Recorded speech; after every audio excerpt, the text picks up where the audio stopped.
Why Nigerian politicians can't eradicate corruption, says ex-President Jonathan.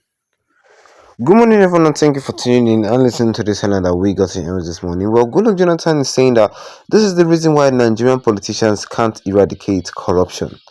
And the question is, why? Well, former President Goodluck Jonathan has said that the tolerance of Nigerians fuels the bad behaviors of the political leaders. He said that once Nigerians begin to demand and insist that the right thing to be done, the political leaders will begin to do the right thing.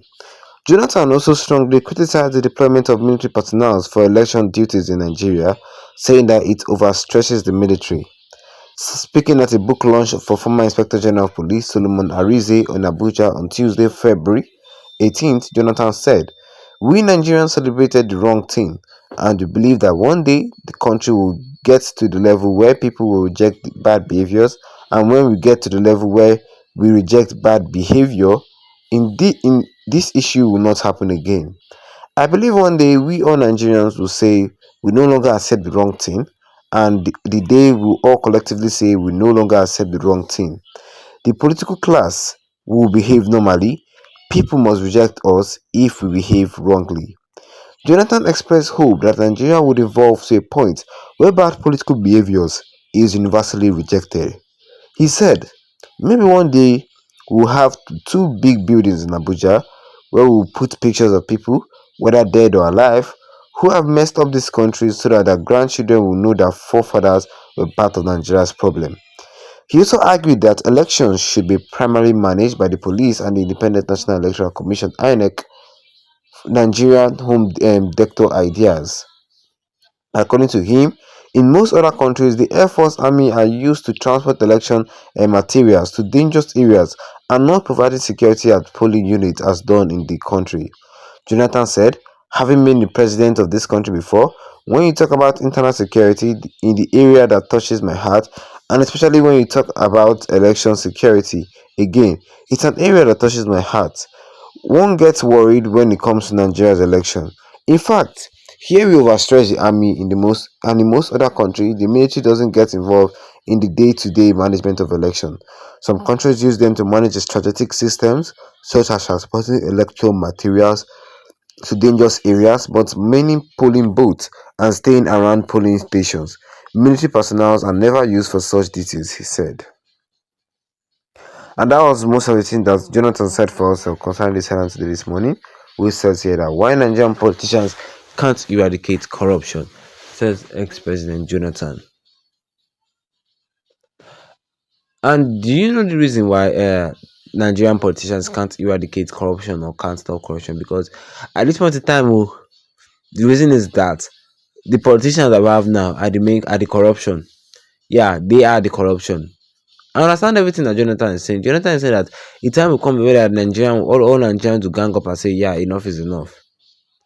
Former Goodluck Jonathan said that the tolerance of Nigerians is the thing that is following the bad behaviors of the public leaders. And he's not wrong. I mean, we Nigerians, we tolerate a lot of things. We tolerate Tinubu's bad governance because he gives us hope that, don't worry, there'll still be hope, there'll still be hope, there'll still be hope. And people actually believe all this. I mean, what do you want them to believe? People believe him. They believe him.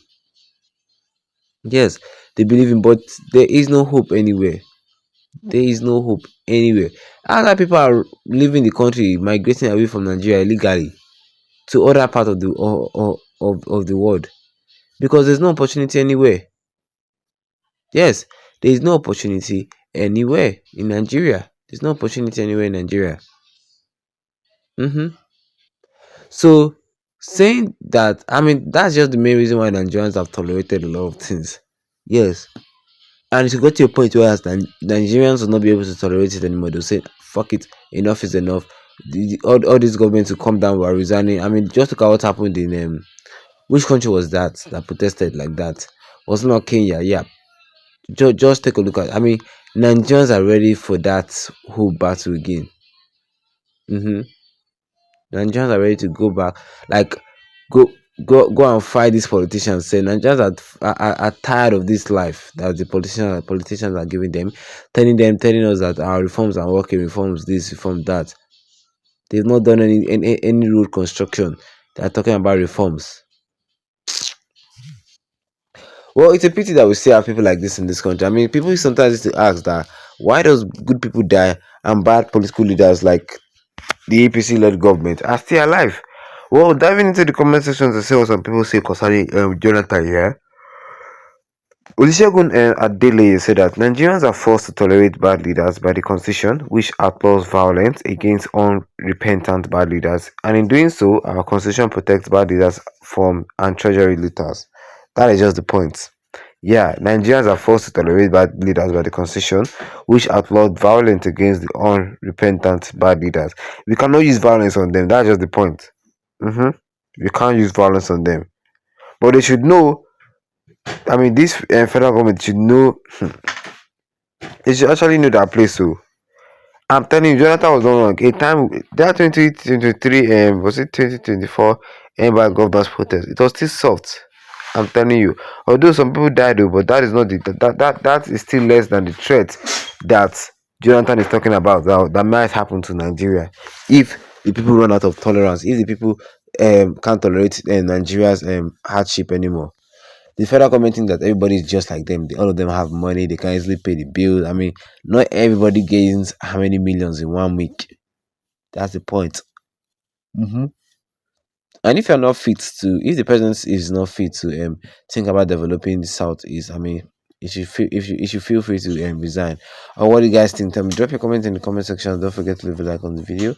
Then tap the subscribe button just be good on with the notification bell so that anytime we have any new video, you'll be the first to get notified about it. Once again, thank you for tuning in and have a wonderful day ahead of you.